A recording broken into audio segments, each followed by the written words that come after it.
in Anambra State.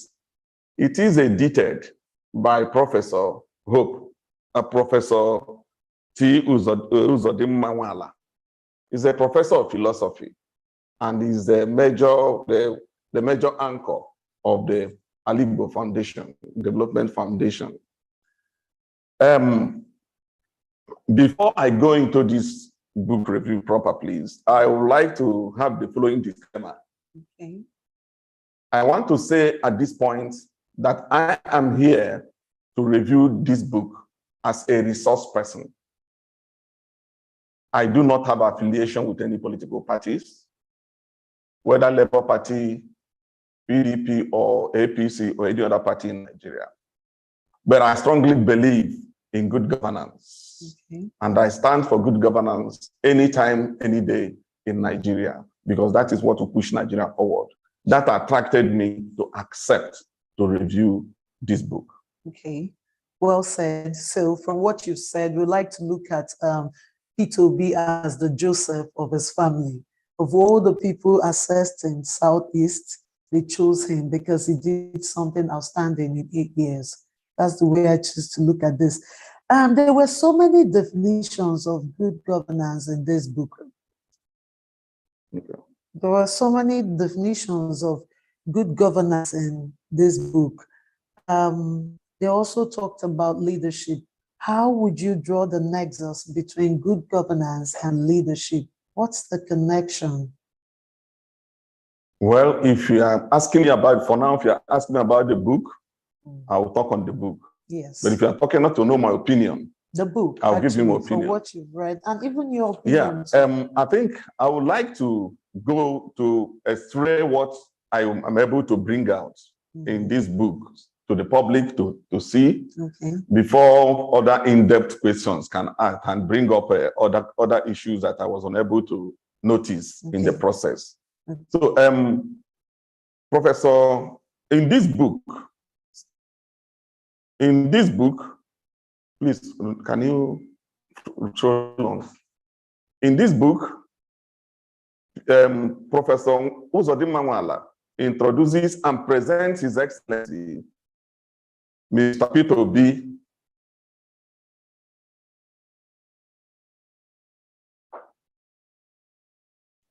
down, please bring it down, please come down.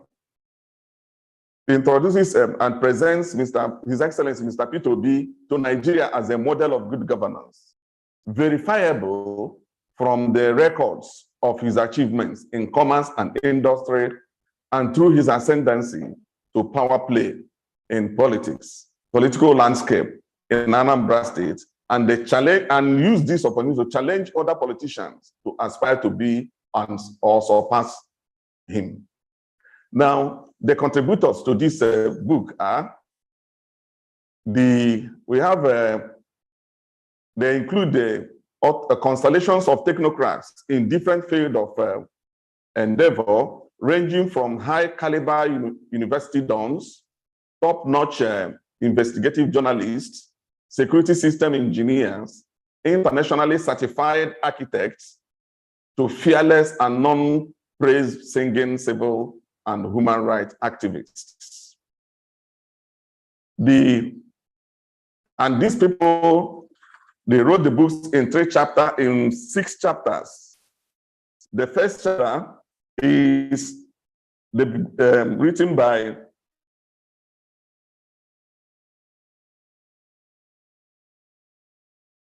Abia Onyike. He tried to give a brief bibliographical sketch. The second chapter, written by Dr. J. Chidozie Chukwokolo, is captioned Philosophy of Leadership and Good Governance, the Peter Obi Example in Anambra State. The third chapter is by Mr. Peter Obi Emergence as Governor of Anambra State by Mr. Ikenwoke Wando. The fourth is Peter Obi's emergence as governor of Anambra State 2 by Mr. Emeka Mba. The fifth chapter covers the community development in Anambra State under the governorship of P2B by Eric Eyuche. Sixth is P2B and the Youth during his tenure as the governor of Anambra State by Chidinma Udebunam Esquire. Then the seventh, the church and the civil society under P2B, 8 years governance of Anambra State by Comrade Emeka Umebalase. Now, if you look at through the whole book, the book can be collapsed into 3 sessions, and that is how I want to take the book, irrespective of the authors, because they have 3 major themes they are talking about. One of the themes is Mr. P2B's early beginning, his philosophy as a leader, his ascendance into politics. The second one of importance is the triumph of the judicial system. And the third is achievement of P2B in his 8 years as governor of Anambra State that stands him out from his contemporaries. So that is the dimension I'm going to take this review, because at the end of the day, the book encompasses, summarized into this. Abia-Nwala took highly summarized stock of the verifiable parentage, primary and secondary education, as well as university education and other educational and managerial endeavor that shaped his interest as a leader and make him what we know today as Mr. P2B. He was born to businessmen. The mother and the father are businessmen. And as a young Peter had an early exposure to business. That was to prove the vital element in his life as he used the experience gained to achieve the meteoric rise in several business interests that he ventured into. In fact, because of his early beginning, it reminds me of the inaugural lecture of one of my very good friends, Mr. Martins, Professor Martins Anikwe, is a professor of soil science. Then the inaugural lecture is captioned, "The Training of a Farmer's Son." The father was a farmer, and he finally grew up to be a very, very well-known professor in agriculture. That is to still tell us that P2B has shown an example to everybody, that every parent, the family had, that every parent should, as a matter of fact, embark on legitimate business and involve their children in their business early, because their life may be shared. With this business may shed light into the growth of of children's life tomorrow. So P2B stands out because he built up business interest, according to this book, from childhood through his parents, and that shaped perhaps what is written in the book as his frugality, his managerial capacity, and also the goal-directed achievements he has made throughout his leadership. Professor Chidozie Chukwokolo looked at the philosophy of leadership and good governance under P2B as a case study in Anambra State. He summarized the meaning and characteristics of good governance and attempted to create a connect between the good governance and leadership preparation and leadership. And he evaluated the numerous qualities and of good governance style of P2B that made him unique and that attributed to his achievements as a leader in Nigeria today. Now, such quality of P2B that is worth mentioning here, according to the book, is he sees himself and acts same as political servants to the actual leaders of the people. Nwokolo said here that P2B believed that the leadership lies in the society, and he needs to consult them before he can carry out his activities, before he can embark on any developmental process. So he believed that the traditional rulers in the village, the community leaders, the opinion leaders are the main people that are the leaders, but he is the third servant that is coordinating the activities. He presented him as a humble man, that he has drive for achievement, that he is constantly upgrading his life through training and building his capacity for numerous challenges ahead of his life. No wonder part of his description of Peter Obi in the book stated that apart from being a successful man, that he continued improving himself by attending different educational qualifications in business schools, political arenas, management areas. He also stated that Peter Obi has penchant for development of human and material things. I think this quality may have reflected in their reports as they have it in Anambra State, in all his achievement, and is also effective information and feedback mechanism with the state. So that is part of the things that prepared him to pick up his leadership position in Anambra State. They also emphasized the need to be prepared before you venture into politics, as exemplified by Peter Obi. He noted that Peter Obi was not satisfied with the governance of Anambra State from creation. He believed that nothing was moving to the best of the knowledge base of people of Anambra State. So he noted that because of his satisfaction, he re-echoed his stoic position of in the philosophy of change, that for you to create any change, you must be in the system and not outside the system. This he echoed as one of the philosophical mantra of Peter Obi. You must be in the system to change it and not outside the system. Now, so also, having noted the Anambra problems in the governance from creation, and having perceived the steady decline in the fortune of the state, as well as his strong drive to bring pragmatic, prudent management into governance, he embarked on academic tour of training and information gathering. Then, having prepared himself, he decided to run for the governorship.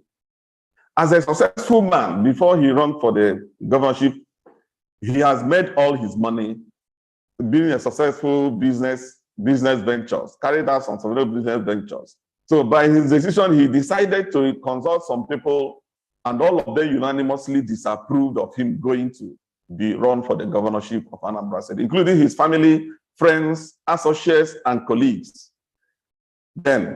But Peter Obi still insisted, because he's convinced that there is need for change to be carried out in the Anambra State governance system.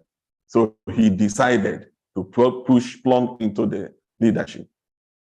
After running into the leadership, the second section of the book is the triumph of the judicial system.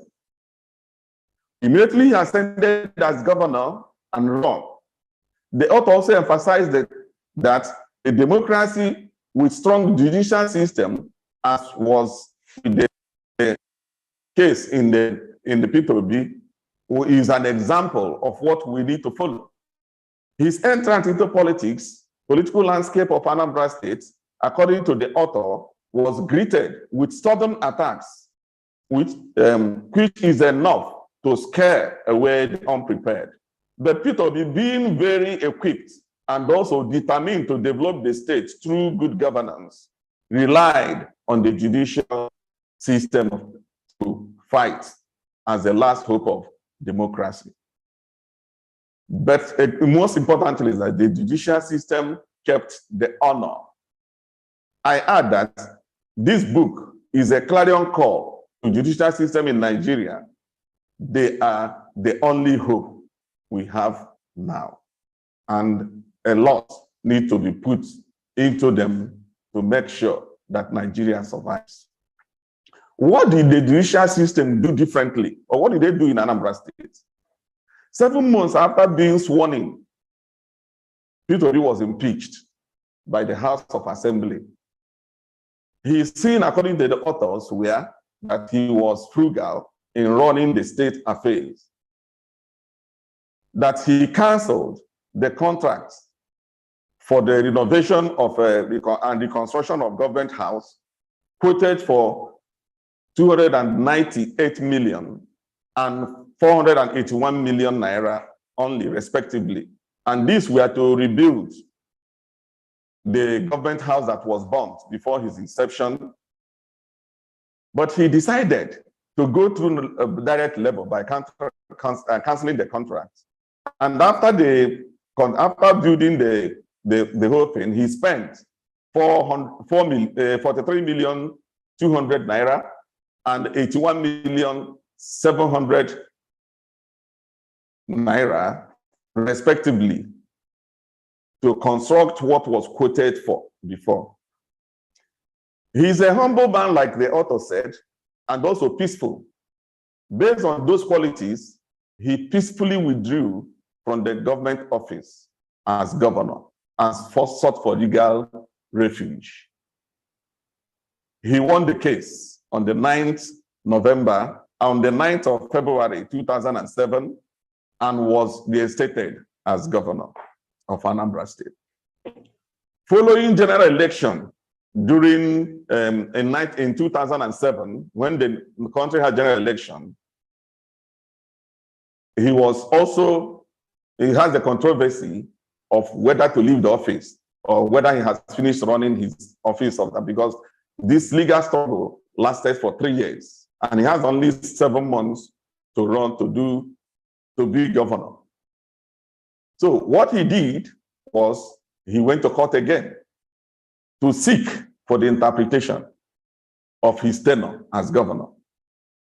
And he was allowed to complete his 4 years. As soon as he got into the government, according to the author, he now came with this, what we call his achievements, that is recurring around him today. Achievement of Peter Obi in his 8 years as governor of Anambra State that stands him out as from his contemporary, according to the author, who independently researched on this and published it in the book in different chapters. They believe that what were the things he did was to visit 177 towns in Anambra State, had meeting with them and identified their need, what we call the need assessment. And having done that, he formulated a strategic plan to articulate the community-based, articulate the needs, community needs based on Millennium Development Goals, which he dubbed Anambra Integrated Development Scheme, ANIDS. In this ANIDS, the ANIDS, according to him, was defined as a process of planning, budgeting, and implementing all sectors of Millennium Development Goals simultaneously. The main principle of ANIDS is the involvement of input of the beneficiary and stakeholders at all stages of development, planning, and implementation, as well as budgeting, as well as implementation. So this stands him out from most of the governors, according to the author, because he went and found out what people did not do right, what they need to do correct, what they need, and then involve them, generate their needs, and use it to plan this. And he identified the goals of ANID as follows. 1, to eradicate extreme poverty and hunger. Achieve universal basic education. Promote gender inequality and empower women. Reduce child mortality. Improve maternal health. combat HIV/AIDS, malaria, and other diseases. He also embarked on ensure environmental sustainability and development of global partnership for development. So in reeling out what P2B did, we are going to follow this standard to fit in how he achieved all these goals simultaneously as the governor of Anambra State. Eradication of extreme poverty. He carried out poverty mapping in Anambra State, according to the author, with the intention of identifying the poorest areas and the causation trend and factors that made them poor. Common factors he found out and the possible solution he provided were as follows. There he discovered that there were no access roads to evacuate farm produce from the localities, from the villages to the town. What did he do? He built road access and bridges to interlink the town. According to the author also, they found that there's lack of capital, farm equipment, and farm inputs. P2B partnered with FADAMA 2 programs and provided promptly his counterpart funding and developed a revolving loan scheme via cooperative society among small-scale farmers and women empowerment programs.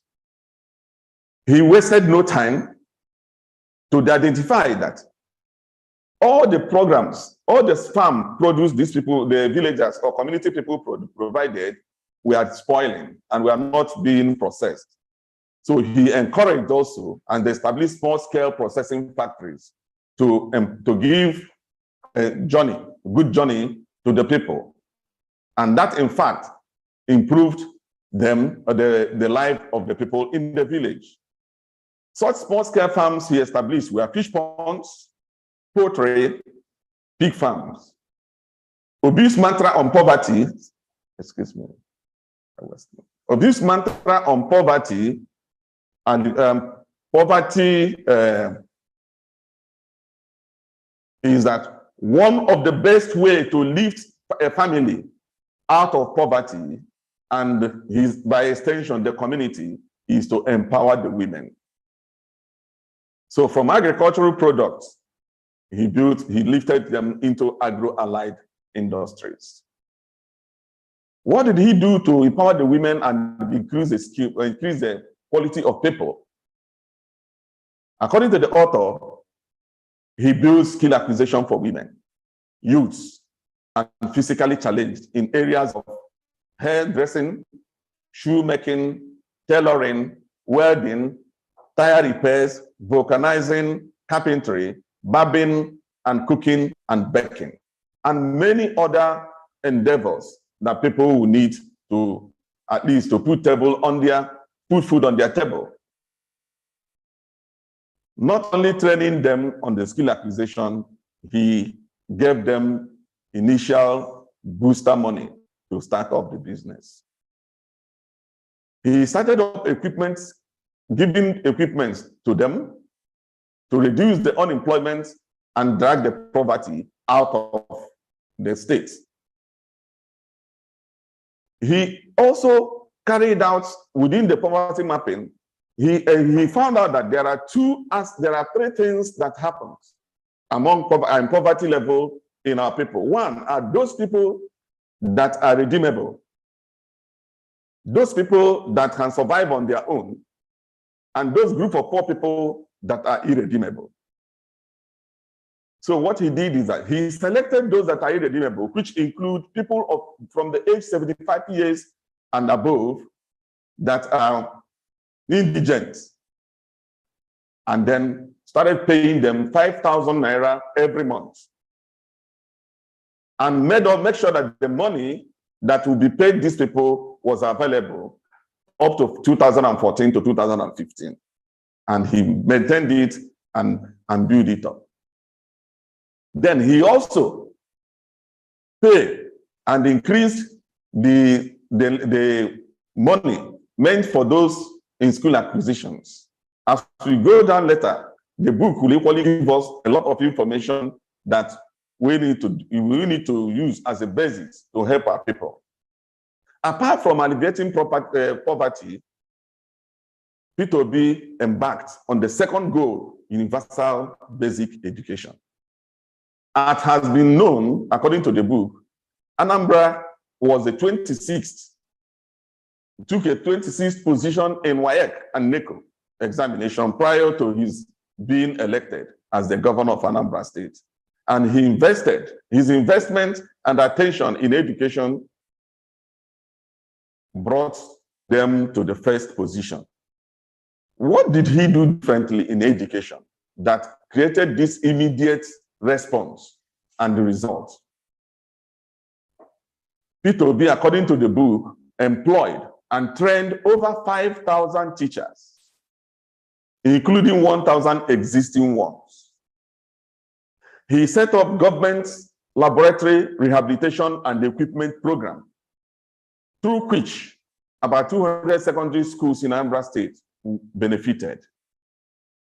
Under ICT, he provided for secondary and primary schools laptops at the ratio of 10 to 1 laptop, 10 students to 1 laptop.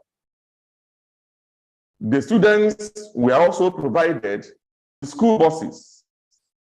He provided 750 school buses and distributed it to about 600 schools. He embarked in intense rehabilitation of the primary and secondary schools. This includes construction of and renovation of 150 classrooms blocks.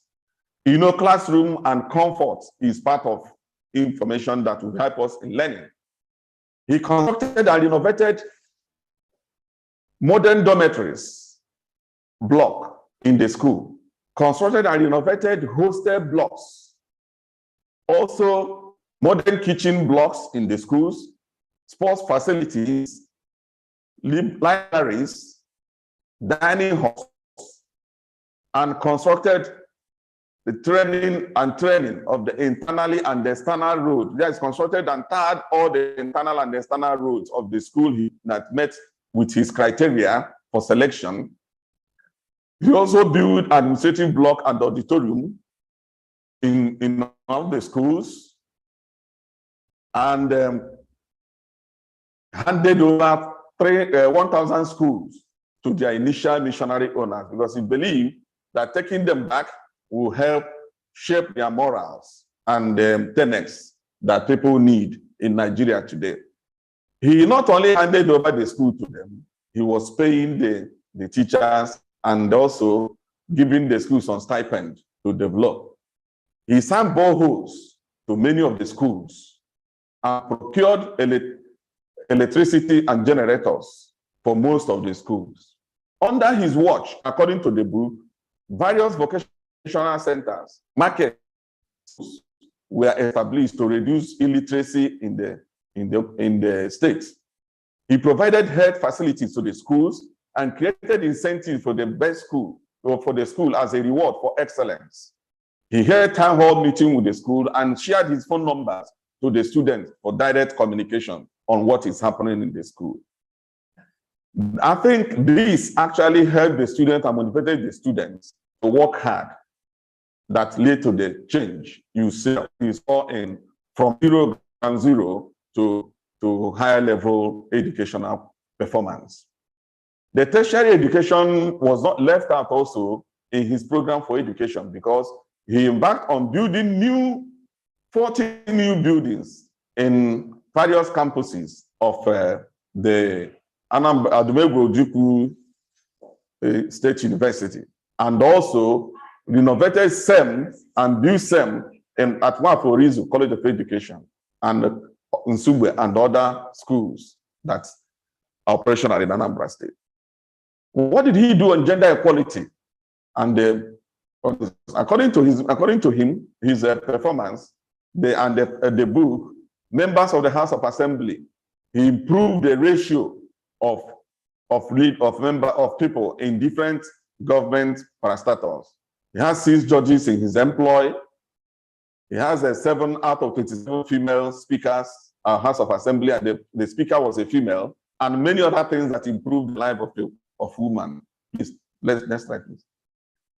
Then, the reduction in child and maternal health. He did a lot of things in the school, in the hospitals, like 440 hospital health centers, and constructing general hospital in local governments, in all the local government areas in the states.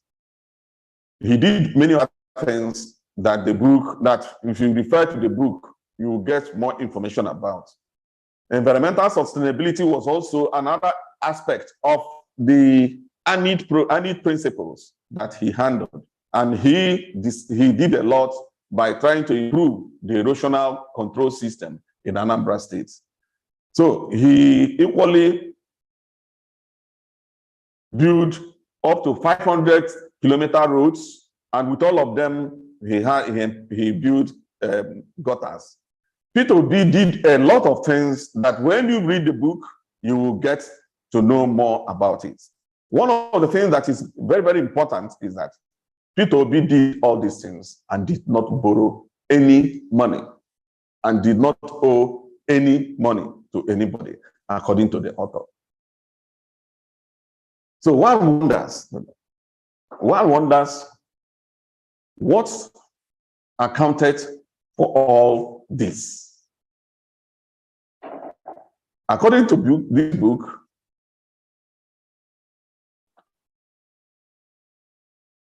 the P2B achievement was a product of research, and many people research it from different perspectives.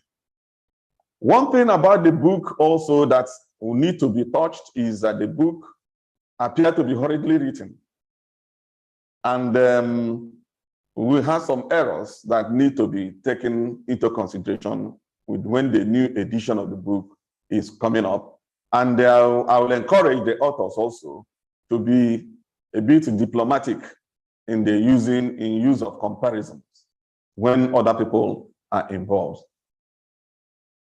So that is just a brief summary of what P2B did according to the book. Okay, that is quite extensive. You've done a big job here. He's talked about this book from the very first chapter to the last. I do not think there is an area he didn't touch. If you're just joining us now, we are here with Dr. Vincent Nwokejezi Ubochi, and he's reviewing the book, The Challenge of Good Governance and Leadership in Nigeria, 8 Years of P2B in Anambra State. We'll take a short break right now and we'll be back. See you. Bye. Okay, what do you ask?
26 to number 11. Because I remember very well, that time, Anambra used to be 26, when it used to be this. And I said to myself, it can't be.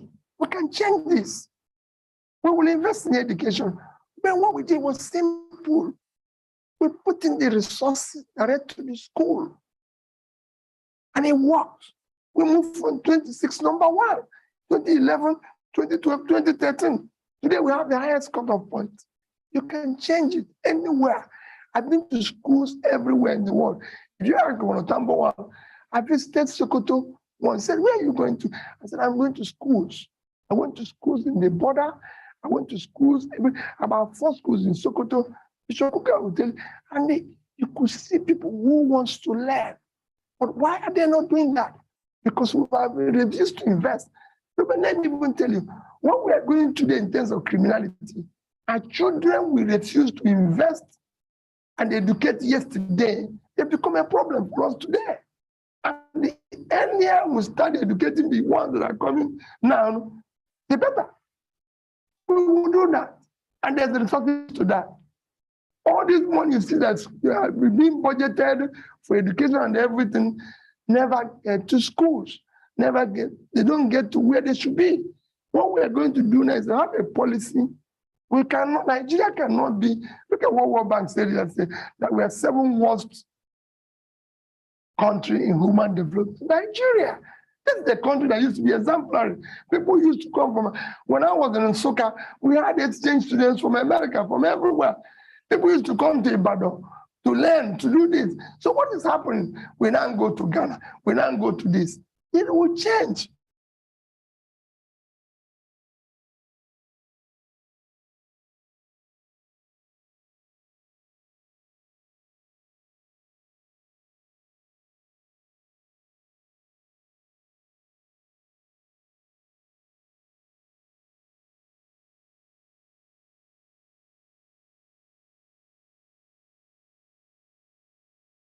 All right.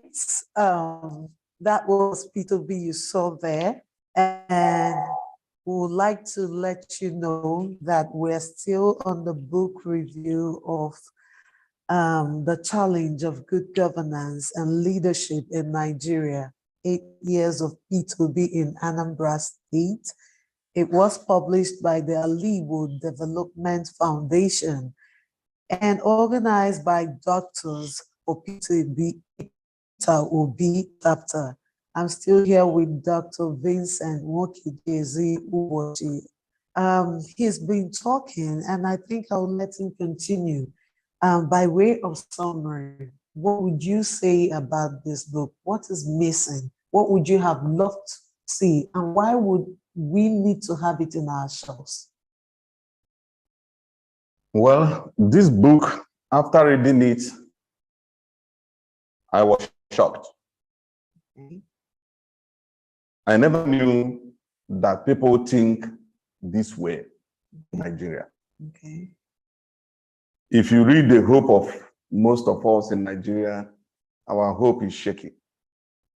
But after reading this book, I think this book should be a starting point for anybody that is aspiring into political position in Nigeria. Okay. To start building yourself, prepare yourself. After preparing yourself, understand what people are saying, understand what your people need, and then go ahead to solve the problem of the people. Use everything you have, your energy, your time, and even your money to solve people's problem, and not collecting from the people's purse and developing and building your life. That is one of the things the book is telling us. Okay. Even though from my personal reading and hearing, I've been hearing more than what the book says. Okay. I think, like I said, the book may have been hurriedly written. Okay. The book needs to go and catalog more about what P2B did. Because from all other areas, there are more things he has done. But reading this book will help people to know what it means being a good governance. I'm not saying that P2B is a saint anyway, and the authors did not say that either. Okay. But what is important is that he set up the ball and he achieved the goal. In every aspect. Is it judicial system? He was dogged. In fact, let me quote one of the positions of the author said, the many victories won by Peter Obi in the courts also attests the reliability of impartial judicial system in dispensing justice if they determine to do so. If they determine to do If so. they determine to do so. Let the judicial system get determined to embrace justice. So if we're ready to Stand work, for we it. can actually get things done. Definitely, they are the last hope of a common man. They are the last hope of democracy. If the electorate, the umpires, and everything mess it up, it is the judicial system that will correct it. And when we get it wrong there, we are all gone. And I think I wouldn't know whether it's part of the problem we are having today in Nigeria. Another thing is people should be prepared to go before they go into governance. It is not a place where you take, it is a place where you give. Any level of leadership is a place where you give.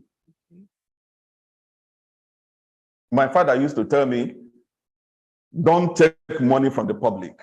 That is the biggest sin on earth. Don't take money from the public. That is the biggest sin on earth.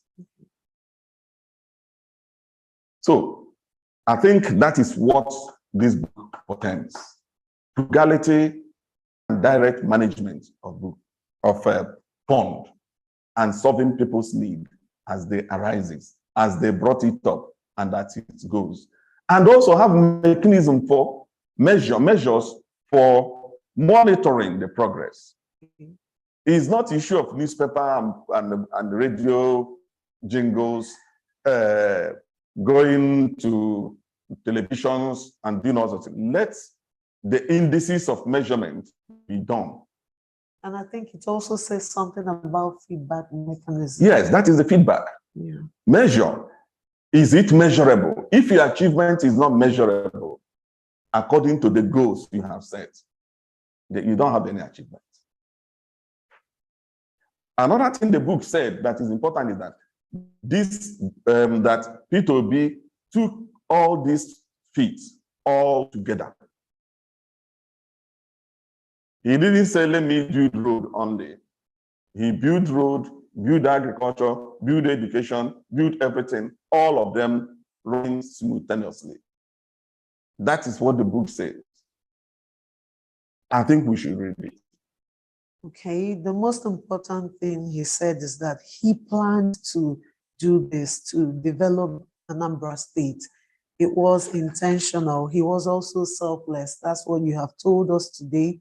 He was selfless, he was purposeful, and he went for it. Most importantly, like his father taught us, we'll learn not to take from anywhere, the government, wherever we find ourselves, but to give back to the society. Dr. Vincent Nwokejeze Ubochi, thank you so much for coming. And I'd like to know if you're watching from any of the social media platforms, if you do have a question, you can ask us. We'll read it out and he would answer. And in the absence of that, in the absence of that, we'll take a short break and we'll be back.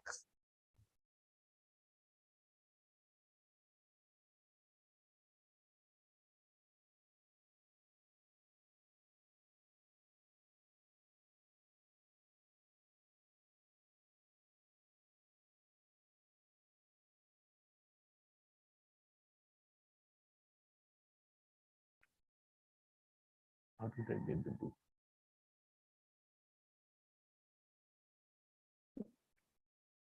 We are sharing is finished. We must not build. We must not go back into productivity. All that the government, all that I can do, is to invest in our youth. We have youths who are energetic. We have youths who are hardworking. We will invest in them to be productive. Peter Obi's campaign director general describes him as a man with the requisite experience to fix Nigeria's economy. Meanwhile, the Kaduna State PDP chairman says it's time for the northern region to use their voting strength to elect persons with a performing track record. When we are going for voting, we are not going to talk about voting a northerner or a southerner. We are going to talk about voting in Nigeria, a capable Nigerian. Whether it's APC or PTP, no presidential aspirant in faith has the same qualification or can rank close to what Peter Obi has. Not one. So when you elect him as the PDP candidate, you are choosing the best of the very best. Obi decries the moribund state of the Kaduna textile industry, which used to pride itself as one of the largest textile industries in West Africa. He promises to revitalize the textile industry and create jobs for the Timin youths. The money we've borrowed and consumed or thrown away, if we are taking just 10% of it, 5% of it and thrown to the textile industry, Nigeria would have been a different place. We can earn more money from exporting textile and garments than we earn from oil. Oil is just giving us $15 billion. Here, Bangladesh is doing $36 billion from garments, textiles, and Vietnam is doing $32 billion. They are more than oil, so we can do more. All you need to do is to remove Nigeria from consumption to production. I know how to do it. I'm a wealth creator.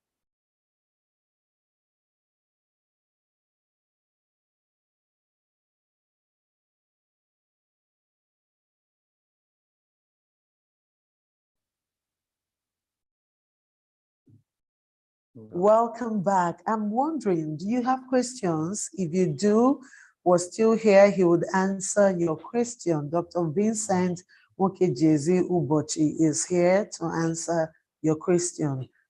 However,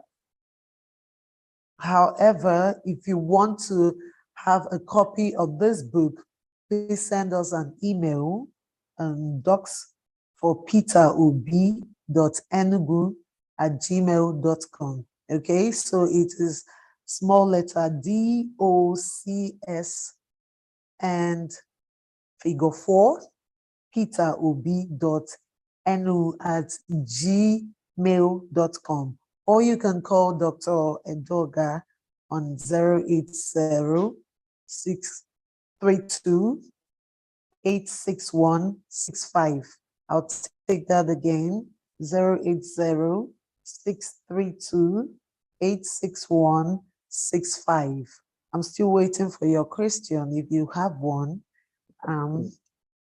If you have one, would like to read it out and he will respond to it. Okay. So when I was going through this book myself, I discovered that Peter Obi has achieved quite a lot. So I'm asking, what's going to be the impact of a style of leadership in the leadership of Nigeria? Do you think it's going to affect aspiring leaders or the already existing leaders? What's going to be the impact of the style of leadership on them? Well, I wouldn't want to sound like Peter Obi in his campaign. Oh, okay. But I think anybody that achieved this goal fought to change things. And there are people that have been running their system the way they used to run it. That is system as usual. So if you are bringing a change, definitely you have opposition. And the current leadership in Nigeria definitely will give a fight. There's no two ways about it. The way Nigeria is today will give a fight. No party, everybody, all from up down will give a fight. But for those that are not the downtrodden, the poor, those that want to breed, that have seen the hope, they will lash on it. My advice is that we should, as Nigerians, take the change, because this change is very, very important. We embrace it and support the change. From whatever party it's coming from, we embrace it. But we should look at people that can deliver the message in trying to accept who and what we want. Okay, from what you were saying, I'd like to look at the win of P2B from 2003 to 2010 as the triumph of the judiciary. I noticed you were excited about that part.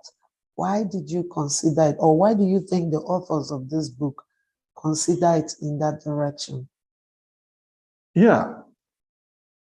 One of the things that made him stand is that, one, he was convinced, according to the author, about what he has come to do for the country. Number two, the judicial system was at its best to administer justice. And he fought, he was dogged, maintained the fight to the last point of Supreme Court. And this, in fact, the judicial system in this case deserves serious accolades. And if we have changed from what it used to be, I think we should embrace this new change as it was in Anambra State then. I heard Peter Obi in some of his comments said that he didn't know any of the judges, both in appeal. He did not give any money to anybody, but they stood for the justice. It's a triumph of the judiciary. Okay, one of the things that makes a leader popular is legitimacy. What do you think worked for P2B? Why do we have this P2B fever now, this movement? I mean, from the book you have read so far, what do you think worked for him? Was it because he was people-centered, community-based needs, like you said? Was it because he had the people at the center of his governance, or he had, what do you think led to that? Yes, the book, yes, and the authors in this book read it clearly that he went to the people and asked them, what do you want? Why are you poor? What can I do for you to lift you from this state of poverty? Now, he identified them as those that will remain perpetually eating their food. That is irredeemable. That's how you classify them, according to the author. Those that can stand on their own, little support will make them push, and those you build up through training. Now he identified these people and then provided for them according to their needs. That is leadership. And that can call for success. And that makes people to stand for you. And that is why the soldiers can stand up tomorrow and die for the country. Because their needs are catered for, and they stand for a purpose, and this is what they are for. So that spoke for him loudly, his leadership. Okay, so let me ask, I'm seeing a question. Upon all these achievements, why did they remove him in the office at all? This question is coming from Letitia. Well, Letitia, a good change will always attract opposition. That is always the case. When we do things the way we do it, and believe that that is the culture of the way we do it. If another person comes to do it, no, we have an alternative way that can lead to progress. Definitely we'll be faced with opposition. and they will fight you with all things they have. I think that's what happened there. But I thank God for the judicial system then that maintained their stand to ensure that justice reigned. At each time they removed him, the judicial system will upturn it based on justice and equity. Okay, I also remember that in the book when they were discussing good governance, they said something about unifying the people. Did you see that in the governance of P2B? Was there a deliberate attempt at integrating the people? Did you see anything like that in the book? The book did not actually reflect on that fully. But one thing that is important is that when you mean business, you select people of like mind. And with people of like mind, you can make the change. I think that's what helped P2B to survive that, because he picked people like minds, people that share his ideals, communicated it to them, and they followed him within the civil service echelon, and then pushed them on. Some of the authors here in the book reflected heavily in these areas. I think that's what may have led to his success in some of the things. Okay, I'm also referring to, if it's on a national scale, I'm referring to national integration. Do you think there was some sort of deliberate attempt at bringing all Anambra people together so that no part feels not included, like excluded?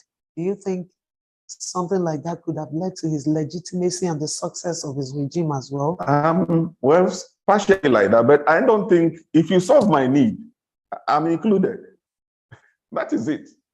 You requested for food for those that cannot get food at all, and you see them eventually that they cannot walk, the elderly, you give them food. The people that can walk and are ready to walk, trained, you empower them. Those that need the schools where they will be trained, you build them up. Then what kind of belongingness do I want to get? Because you have provided my need. Why, to me, why this country and Nigeria today is where it is, because many people are not getting their needs. There's a difference between need and want. We need food. We need to showcase our capacities. We need to showcase our abilities. We need to be all the things that development needs. That's all we need. And I bet you any government that can provide this for their people, this tribalism, religious divide and all the rest of them will end. My position here is that there are very few people that are benefiting. And for that reason, they will continue to want to benefit. But when you bring this governance down to the people, the benefits to the people, you find out that people will be ready.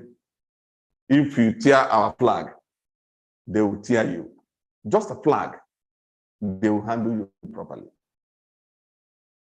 But I can't be hungry and you want me to protect the flag. Which energy am I going to use to do that? I can't be looking for work for years after graduation, as it stands in some developing countries today, including Nigeria. And you want me to defend the country. People, it's not logical. I think the governance should look into giving people what they need. What do they need? Food, job, comfort, good environment, security, and all whatnot.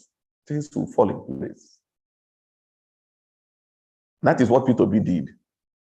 That is a bit different from what most politicians do, according to the book. Okay, do you mind telling me what he also did concerning gender parity? I think you mentioned it earlier, but I would just want you to talk about it, especially when it comes to economic empowerment of women. Does the book say anything about that? He did a lot.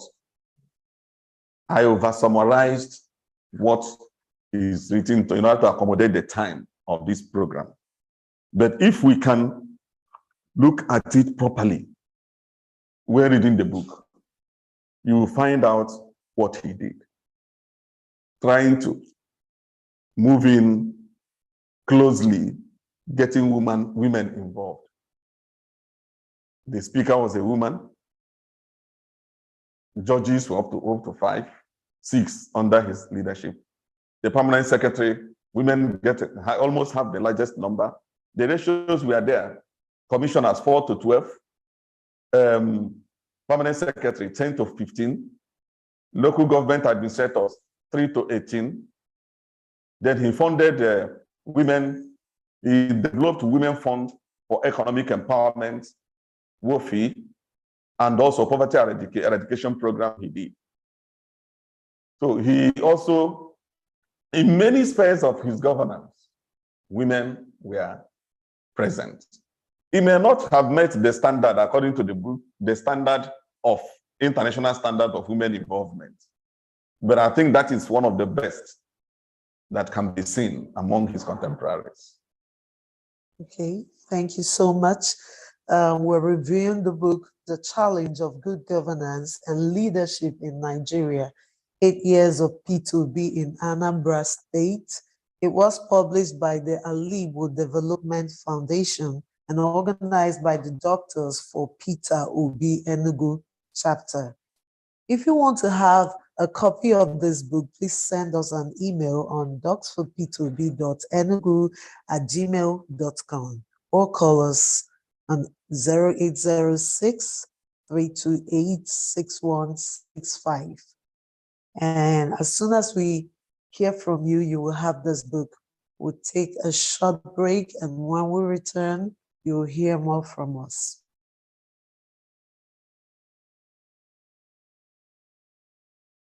Okay, so this is the end of our program, and we hope to see you some other time. Until next time, remain selfless and purposeful. I'm Ndidi Duru, and bye for now.